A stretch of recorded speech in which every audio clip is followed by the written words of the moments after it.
I'm Maureen Bannon, Captain Maureen Bannon. I'm Steve Bannon's daughter and CEO of War Room. My father will give some brief remarks, followed by Q&A.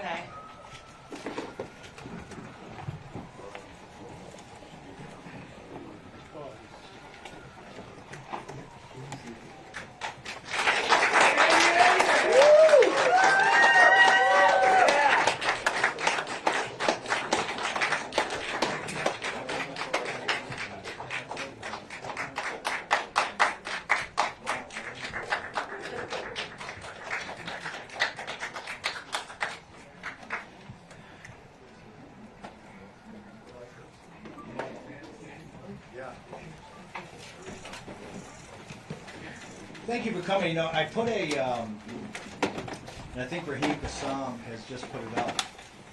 The first statement I think I made from Danbury was about 4 weeks ago, September 26th. I said, victory is at hand. That you could see the collapse of this kind of phony campaign by Kamala Harris, the politics of joy, right? And she had nothing to back it up whatsoever, and you could see the beginning in the polls start to come our way.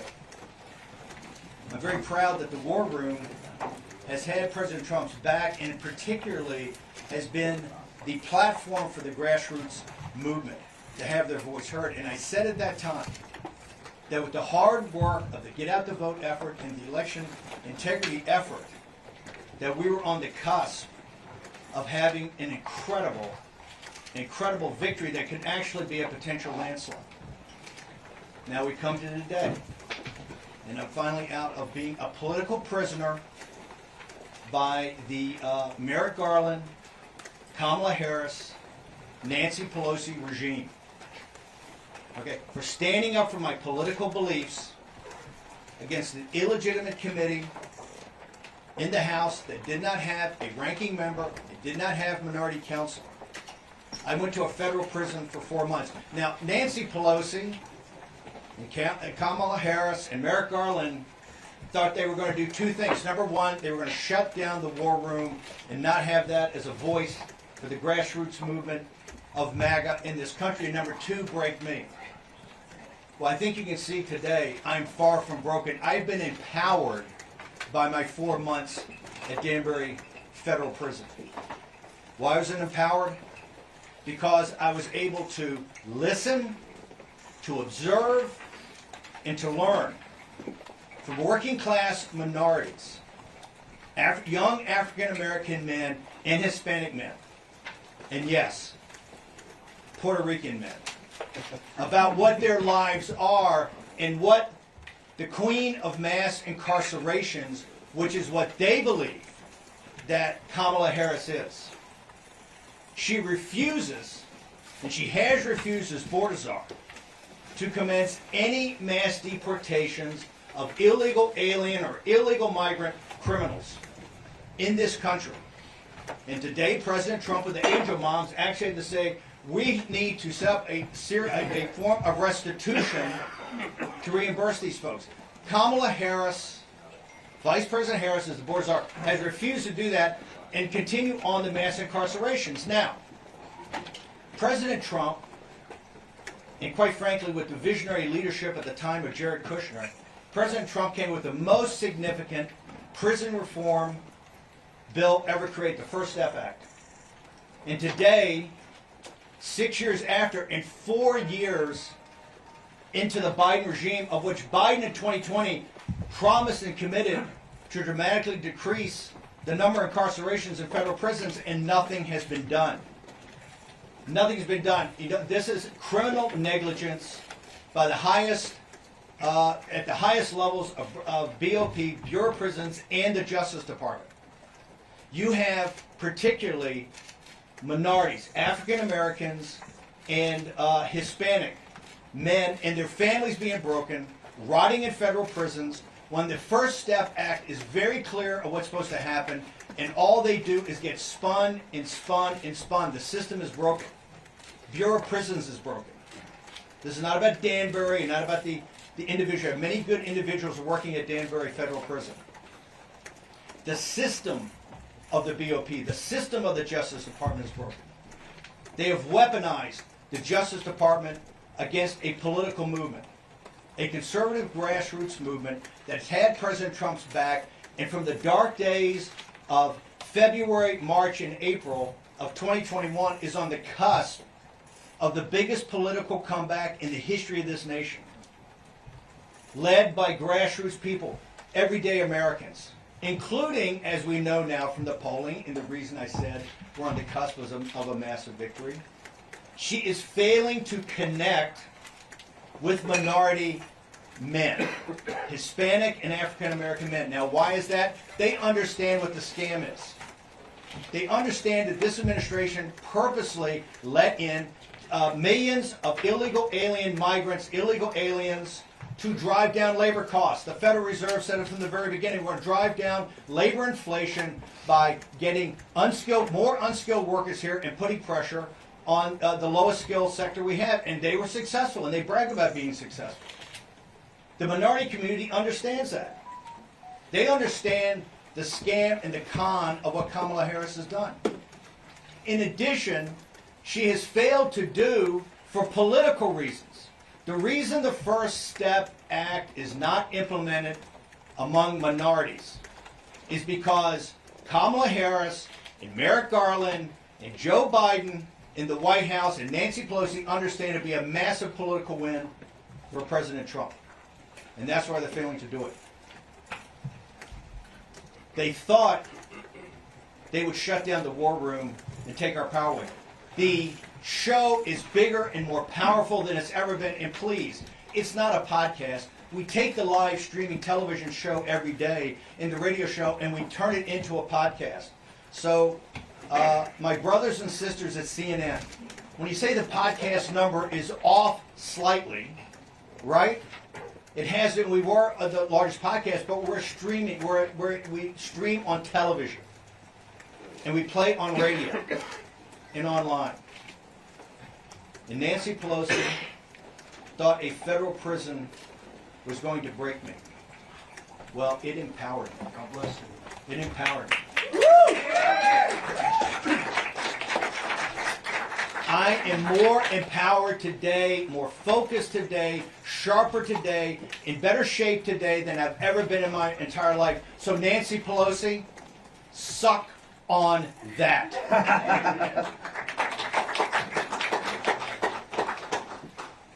The desperation of Kamala Harris and her campaign is obvious. They went from the politics of joy, and we were the first ones that call it, to darkness and night falls on America, and they pivoted hard. You know why?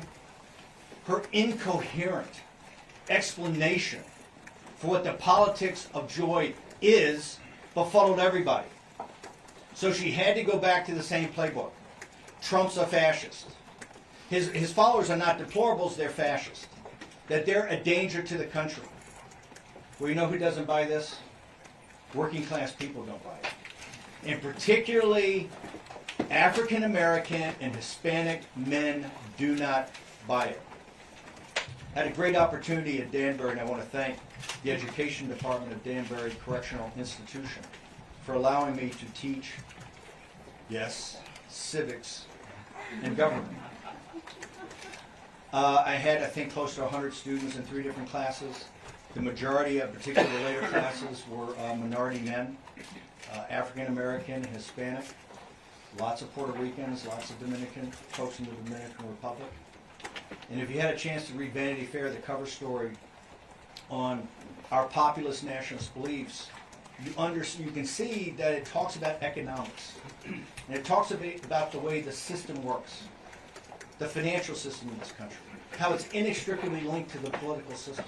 And you can't understand what's going on until you understand how the economy, how the Federal Reserve, how deficits, how they play into the politics of the day. That much that you see on television is just professional wrestling when it comes to politics, and is not the thing itself.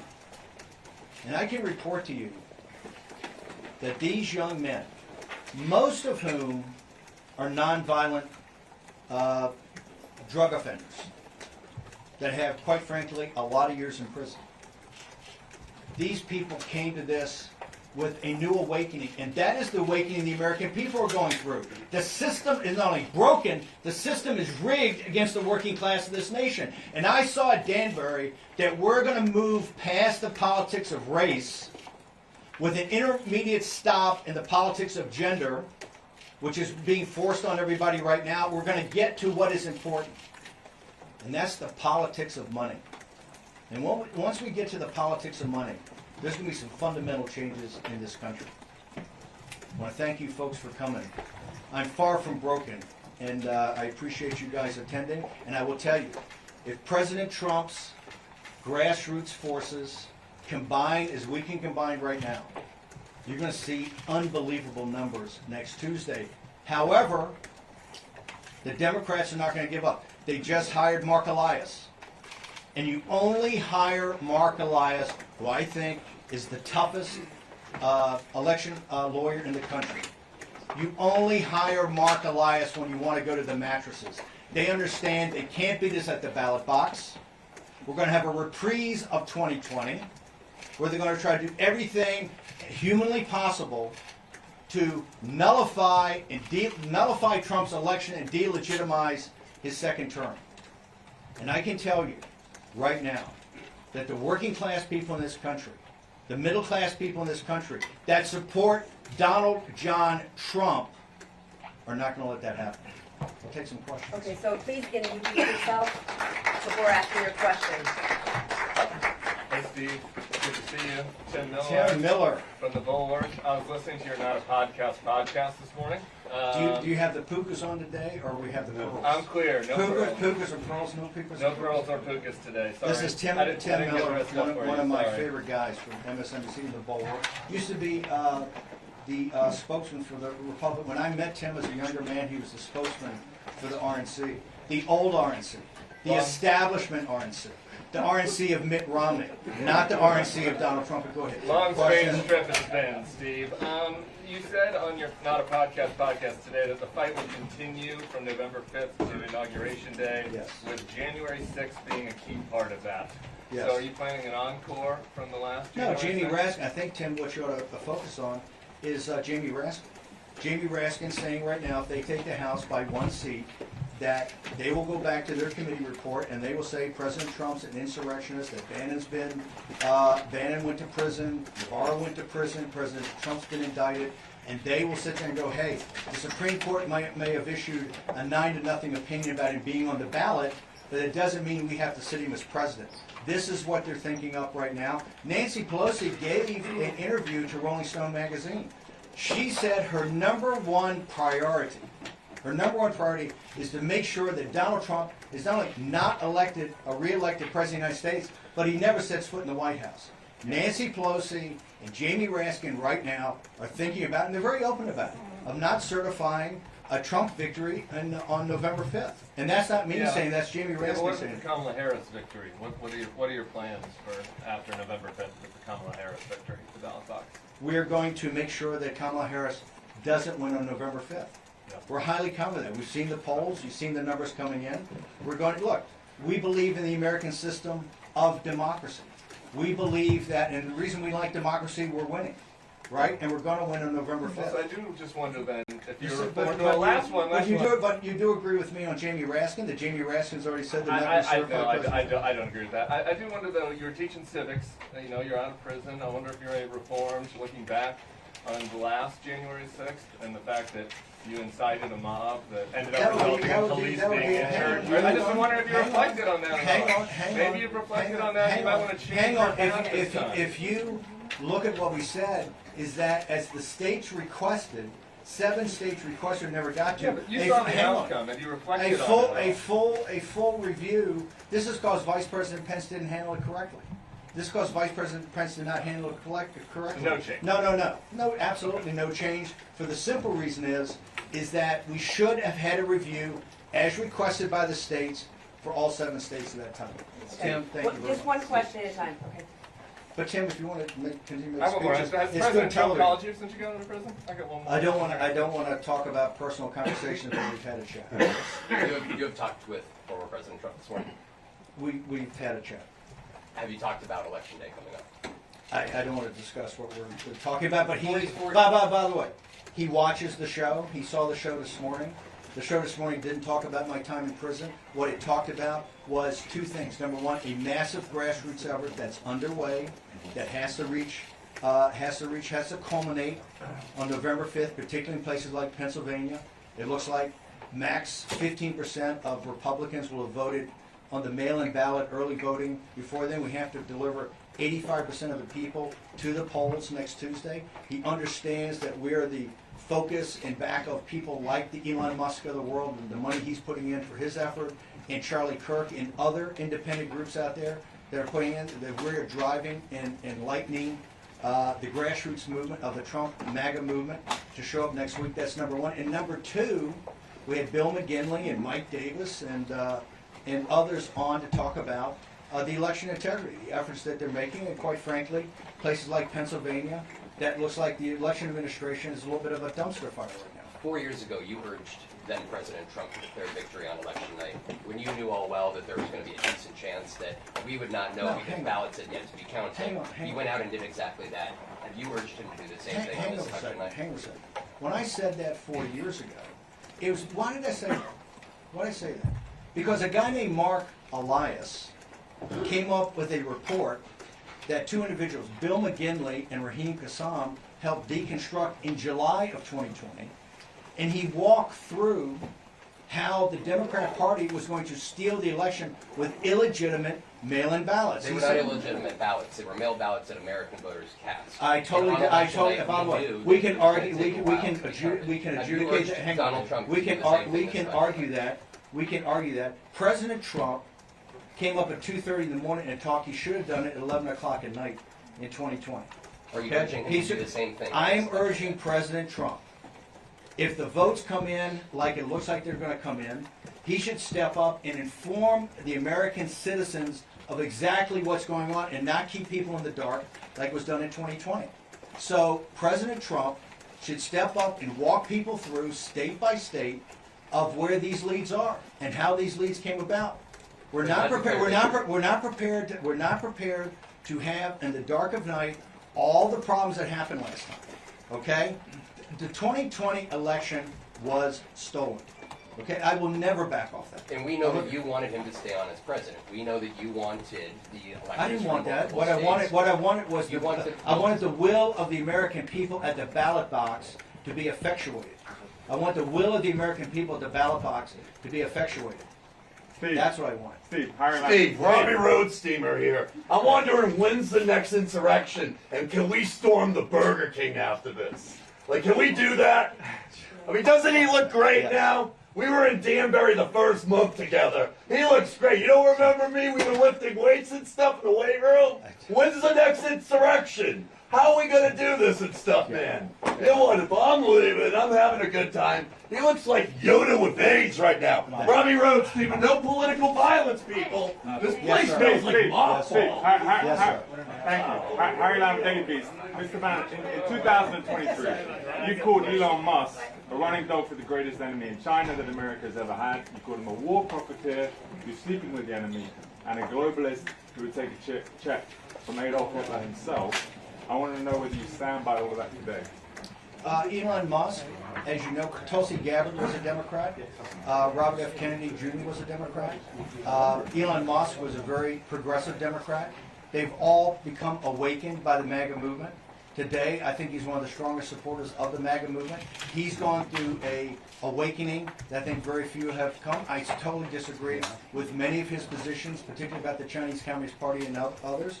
But as an American, he has done, I think, something very smart, and that is put money in back of grassroots organizations and people to do something simple. So you don't that's mind- to hang on, and that's to get out the vote here in the 2024 election. So you don't mind someone who would take a check from Adolf Hitler as long as he supports Donald Trump? No, what I said is he's gone through a great awakening, right? And I think if you talk to him, he has gone through a great awakening. And I think part of that awakening is understand the power of the MAGA movement and the power of grassroots America. I understand. Please identify yourself when you ask the Sure, it's question. Timmy Patriolo with Politico. I'm not sure if you saw, but the mayor got indicted while you were away, and there have been members of his legal team who say that his best bet is for a Trump presidency to succeed, and then Trump to pardon the mayor. I'm curious, So what can you share I'll repeat the question so people can hear it. So this is a question about Eric Adams. about Eric And Adams? about he thinks about Trump's. I have no earthly idea about. You have no Eric. idea? Well, not about that. I know see what Eric Adams has been charged with, but I don't think. Do you think it's Trump fine. I would be think amenable to helping Eric Adams? I have no earthly idea about that. And all I know is President Trump thinks that New York City, this metropolitan area, is in deep trouble, right? Rising crime, the streets are filthy. I think President Trump has not been a supporter of things doing with Eric Adams, Mayor Adams' administration. So I don't know. You should ask President Trump that. Steve, Andrew writes from New York Magazine. What are you going to do over the next? You've got 6 days. You're out now. You've got 6 days between now and the election, and maybe some period afterwards in which this will be still at stake. What are you going to be doing during those days besides the war room? Well, there's a lot of different options. I'm of a strong belief right now. This is New York Magazine asking what myself and Ward was going to do. Obviously, with 7 days or 6 days left, you have to have a convergence of the get out the vote effort. I am not a huge believer in our ability to actually participate in rallies or do rallies, because right now I think President Trump does that great, and he has people along that are going to do rallies in the different states. Our focus is one thing, to make sure that we get as many American citizens either early voting while they can or to the polls next Tuesday. And so our efforts are how to scale that effort like we did today on the show and other efforts behind the scenes. So our thing is to make sure that we're there to scale the vote, get at the vote operations, and also on the election integrity. Today we had Bill McGinley, one of the senior lawyers on there, and he's still calling for volunteers. I think there's been 200,000 election integrity volunteers. We need to get people in the counting rooms. We need to get people around the tables to do ballot curing. Okay, so there's still need for that, so we're going to call for that. So our efforts are on the election integrity efforts, to where we can be supportive, and then get out the vote. Yes, sir. Hey, Peter Harrell on the News. If the election is declared in favor of Vice President Kamala Harris, what exactly do you believe former President Donald Trump should do in the following 2 months? Will you unequivocally condemn political violence? Hang on. Who believes in political violence? That's a loaded question. Of course people don't believe in political violence. I was just a political prisoner of a regime that put somebody in prison for what has been a civil charge throughout the history of the country. I think, I've been told I'm the only misdemeanor that's ever been at Danbury Prison. I think I'm the only misdemeanor. They told me when I was on trial in federal court in D.C. that I'm the first misdemeanor at a federal level. You know, CNN reported that wrong that day. I'm not guilty of a felony. That was a misdemeanor. So, listen, we have to go through this election. And whoever wins the election, wins the election. Okay? I think we can show we're pretty powerful in opposition. Right? So if whoever wins, wins. But I can tell you right now, it's not Trump that's hiring Mark Elias. It's not Trump going to the mattresses about election integrity right now. It is Kamala Harris's campaign. And why is she doing that? Because the politics of joy was an epic fail. Now, why was it an epic fail? Because she couldn't take the narrative and actually put together a coherent set of policies that people can understand. And so she's pivoted. She's pivoted worse than Hillary Clinton. She doesn't call people deplorable, she calls them fascist. This rhetoric is dangerous. It's dangerous, and all they're doing is ratcheting it up. And you're going to see the working class people in this country, the middle class people in this country, that are in back of the greatest political comeback in American political history, are going to say, whoever wins this election wins this election. Yes, sir. Mr. Bannon. My name is Joe DeBox. I'm with the America First Warehouse, part of Real America Voice. 1,392 days have been since Ashley Babbitt was shot and murdered at the Capitol. 820 days, Mickey Wickoff, Nicole Ruffett sit outside the gulag next to the... Can we get a question? The question is this, sir. What can we tell them? Because now, 315 in jail, 314 today. What can we tell them to expect? Here's what I think. If you look downrange for a second of President Trump's second term, that commences on January 20th. Look at what's going to happen. Number one, the debt ceiling. We hit the debt ceiling almost immediately. Number two, you have the expiration of President Trump's tax cuts. Number three, the government runs out of money December 20th. It looks like it's not going to be an omnibus. President Trump has to deal with a massive fiscal crisis, okay, economic and fiscal crisis. In addition, you need to start to do what Kamala Harris failed to do. That's the reason that African American men and Hispanic men are not voting for her and staying away, is that you have to begin the mass deportations of illegal alien criminals. That is in the first couple of weeks of his second term. There are many things that have to happen in many investigations that should take place under the proper structure, apparatuses, and to be adjudicated. And that's going to take time. So I think it's not helpful to tell people this is all going to be done immediately. You have the House, you have the Judiciary Committee, you have the Inspector General's report that hasn't been released in the Attorney General's office. They also, I think, ought to have another J6 committee just like they had before, but this time, the Democrats should have a ranking member and they should have minority counsel. So all documents go to the minority counsel, all witnesses go to the minority counsel, people are cross-examined, and we do it in the right way.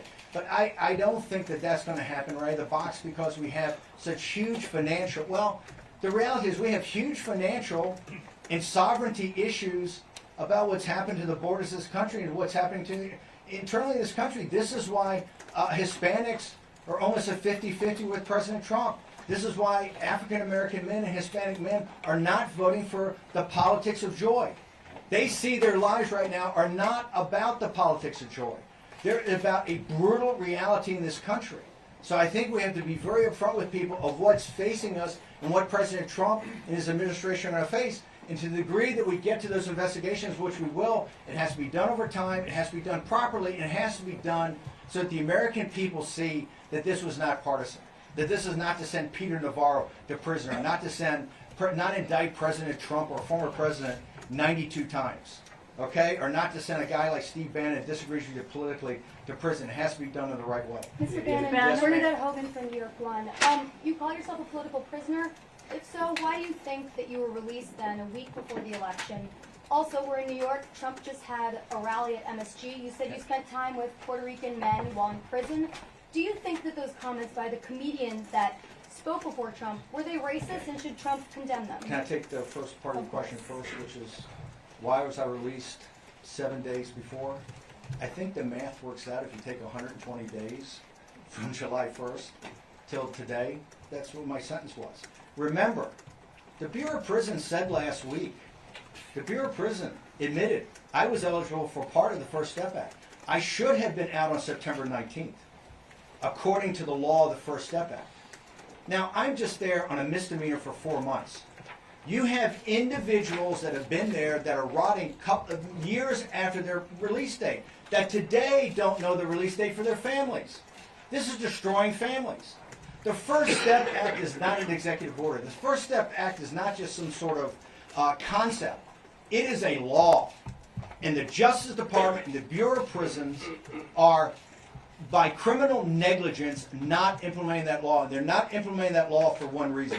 Because to implement it the way it's supposed to be implemented is a massive political victory for President Trump, who's the only individual in this country that stepped up and had true prison reform. And this is one of the reasons that African American families and Hispanic families think so highly of him. And this is one of the reasons that the queen of mass incarcerations, which is Kamala Harris, is not. Let's talk about the Puerto Rican situation. Why is President Trump, why is Florida no longer a battleground state? One of the reasons and significant reasons is the Puerto Rican support of President Trump and his policies. The Puerto Rican people in this country, American citizens, support President Trump and support his policies. Okay? So that some influencer or comedian says something, is it inappropriate? It's definitely inappropriate. Is that the policies of Donald Trump? Absolutely not. If you look at 218 and 219, why is he resonating with Hispanic families almost 50-50? Why with African American men? Because the economic policies of President Trump had blue-collar workers getting higher increases than white-collar workers, non-college graduates getting higher wage increases than college graduates in 218 and 219, with almost zero interest rates and almost zero inflation. Okay, that made more money in their pocket. They understand the economic times were better then. This is one of the reasons that the politics of joy didn't work. And when she pivoted to this dark night in America, it's not working either. They support President Trump, and he's going to get historic numbers. Now, what the comedian said, or the influencer said, is clearly inappropriate. Okay, but that's not President Trump's policies. President Trump is bringing working class people together. And I can tell you what I saw at Danbury. We're going to move past race. And we're going to get to discussion about money in this country. And who the elites are in this country. And who controls this country. Okay? And that is when you're going to see a broad base, even broader base today, populist movement. But thank you. Mr. Yes, Bannon? yes. I heard what you said about. What- Sorry, Jen Peltz from the Associated Press. Hey, I heard Jen. what you said about focusing on get out the vote and election integrity. But has former President Trump asked you to campaign with him, and are you going to do that? Like I said, my focus is on victory next Tuesday, at the biggest number possible. Because folks, don't think it ends on Tuesday. You don't hire Mark Elias to go to the mattresses if you think it's going to end on Tuesday. This is going to take a while to sort through. Okay, and you can see by the election administration problems in Pennsylvania. You see what they're talking about in Maricopa County already, about how long it's going to take to count the votes. Right? This is going to go on. So it's most important for President Trump and his followers to make sure that we put up the maximum number possible. And one of the things I don't like, even hearing, is people talking about roles in the administration, or people talking about, oh, let's go try to win the popular vote, or people talking about, oh, we're overconfident. There's a lot of confidence. We should run now like we're 20 points behind, and run hard. And that's all my focus is. The way that we can scale that on the war room is what I do. Like I said, President Trump's going to do the rallies. His rallies are spectacular. To me, it's walking precincts, it's working phone banks, it's going door to door, it's sending text messages. Yes, ma'am. Shannon Jacobs, Washington Post. What, if anything, has former President Trump asked of you to do behind the scenes in the next week and following that? Are you I don't serving want to as talk an about that, advisor? but President Trump, look, back in 2021, when some of the Republican establishment abandoned President Trump, the MAGA movement started to actually get about organization, the precinct strategy, other things like that become organizing principles for them. Right now, the thing that is most important for President Trump and his movement is to have his followers come together in an organized effort, right, to get out as many votes as absolutely possible. And that's the focus in the final 6 days. Remember, normally Thursday before the Tuesday election is when, you get news stories, you get everything. So we have to have people motivated. We have to have people going door to door. All this polling and people talking about, oh, well, Trump always polls 3 points less, that's all theoretical. What we know is that what happens next Tuesday is fact. And the only thing that matters is votes that can be certified from American citizens. And that's what we're focused on. It Yes, seems ma'am. like a high likelihood of recidivism right now, Steve, I have to say. Do you have a message for Well, first, as a political person, no. It's so from Tim Miller's own lips, a high degree of Like citizen. recidivism, No, yeah. because Kamala Harris, the Biden regime, Merrick Garland, Nancy Pelosi weaponized the justice system in this country against their political opponents. And so, if that continues on, right, you may see that. If that continues on, but like I said, I am proud that I went as a political prisoner to Danbury prison. I served my country on a Navy destroyer in my 20s, and I served my country in a federal prison in my 70s. If you're not prepared to be thrown in prison by this weaponized Justice Department, then you're not prepared to stand up and fight for your country. And I will never back down from that. Thank you. Yes, ma'am. Wall Street Journal. A message for Europe is that, you know, President Trump's been a great friend of NATO to make sure the NATO alliance is actually funded by countries in Europe. I would say that the populist nationalist movement over there that's on the march is on the rise, should look at what's happening in the United States of America, particularly against the elites in this country, and how with very little money, every day we're building. Like I said, we're going to move past race here. You're going to see historic numbers, I think, of African American and Hispanic men that do not vote for a Democratic candidate.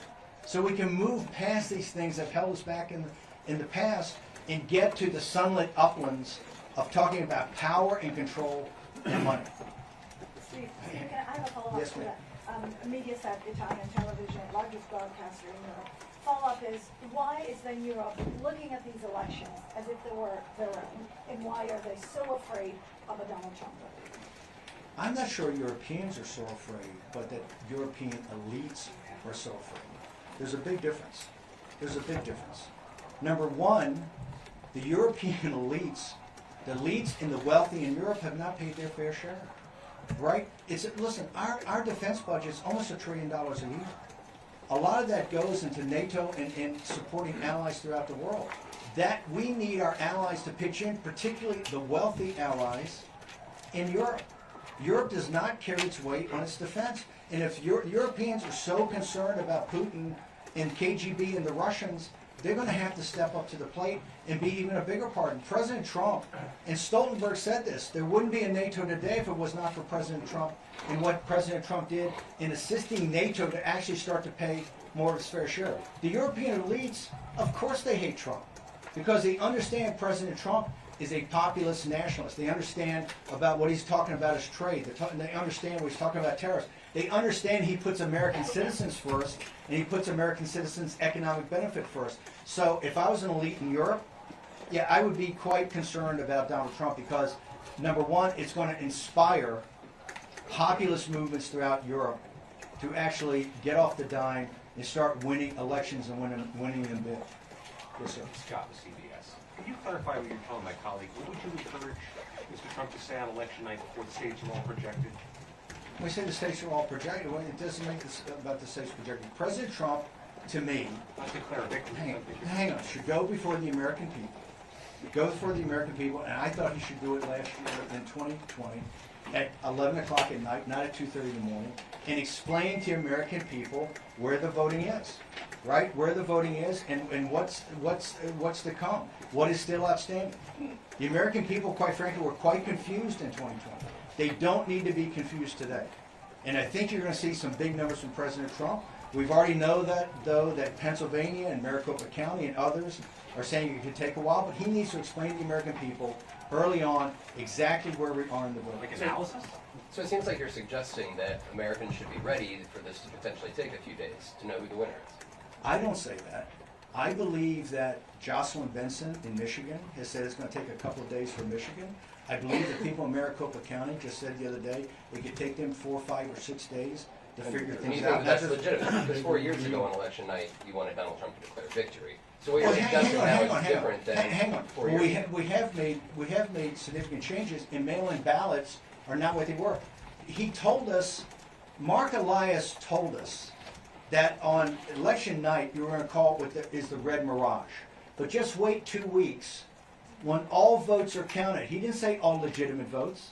He didn't say all certifiable votes. He didn't say all votes from American citizens. He said all votes. Wait till all the votes are counted. And you can only count certifiable, chain of custody votes from American citizens. Okay, so we don't want to have a replay of 2020. Changes have been made. I don't think enough changes have been made, but it's election officials in Pennsylvania, it's election officials in Maricopa County, it's election officials in Michigan that are saying right now, and I think some of those election officials are Democrats, some are Republicans, that they don't think that this is going to be that they don't think they're going to be able to give definitive numbers for a couple of days. But it doesn't mean President Trump can't go out there and explain to people exactly where this is, and I strongly advocate that he does. We did my Yes, two sir. more questions for this year's show. Yes, sir. Mark Halpern with Do It. Hey, Mark Halpern, how you doing? Appraise the strengths of the Harris campaign, and if you would, just take through the battleground states and say how you see each one of them. I think the Harris campaign, and I believe this comes from the anti-democratic forces inside of the Democratic Party.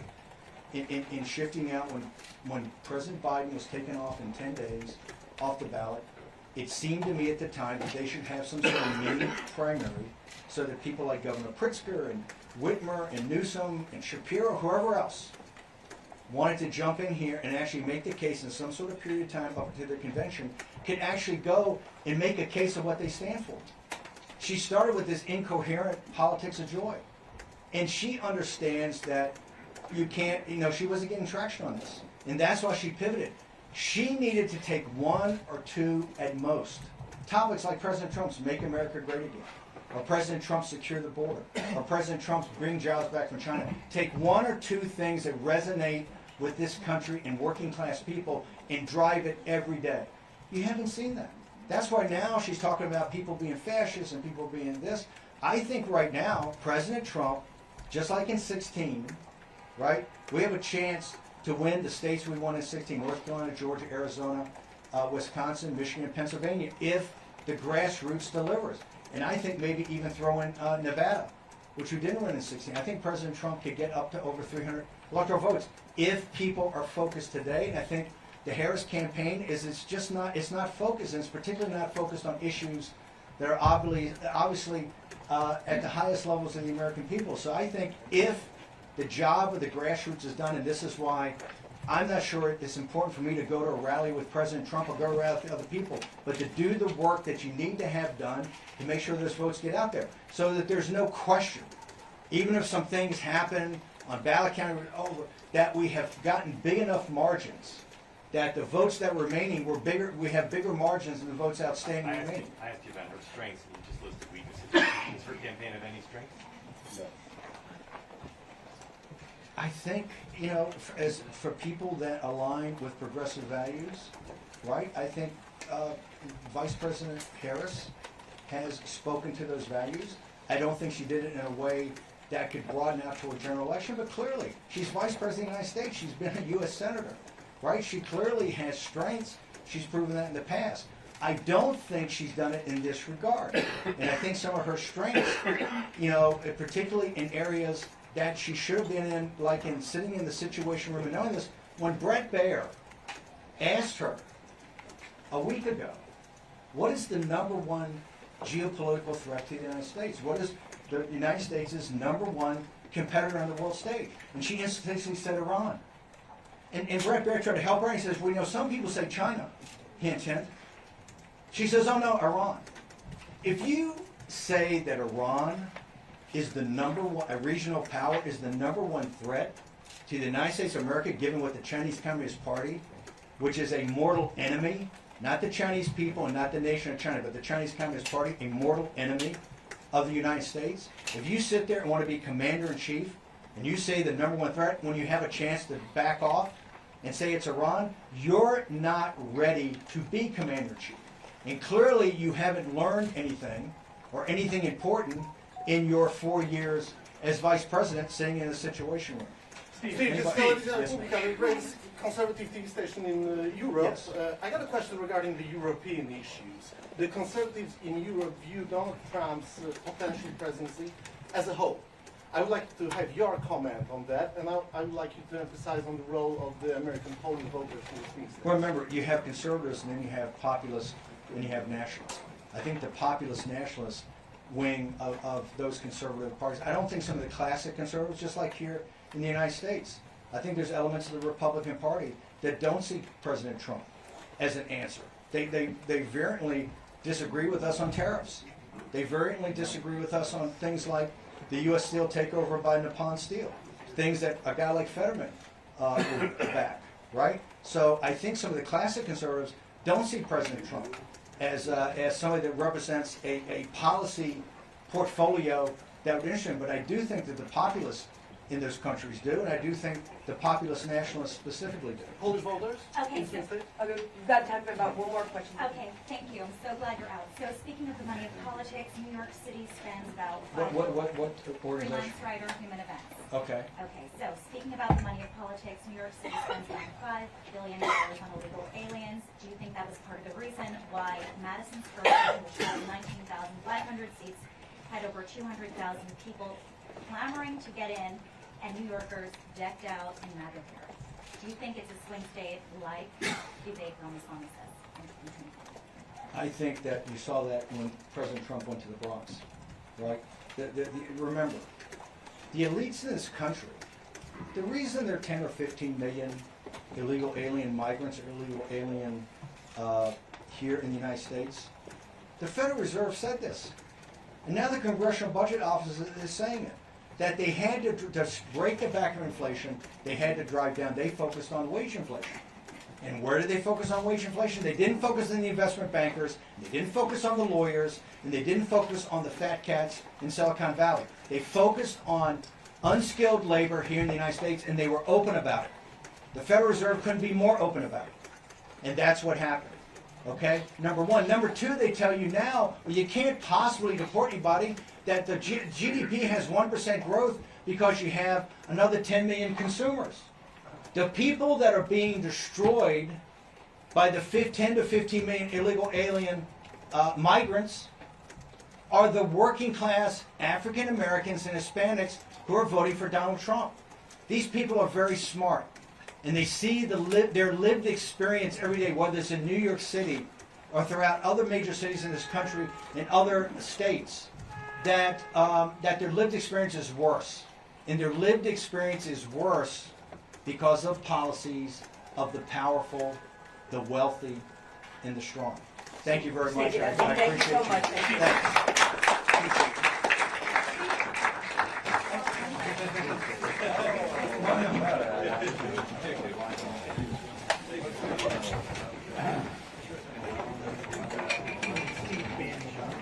Thanks everyone. If everybody could get moving ASAP, we need the room back to do the 5 o'clock show.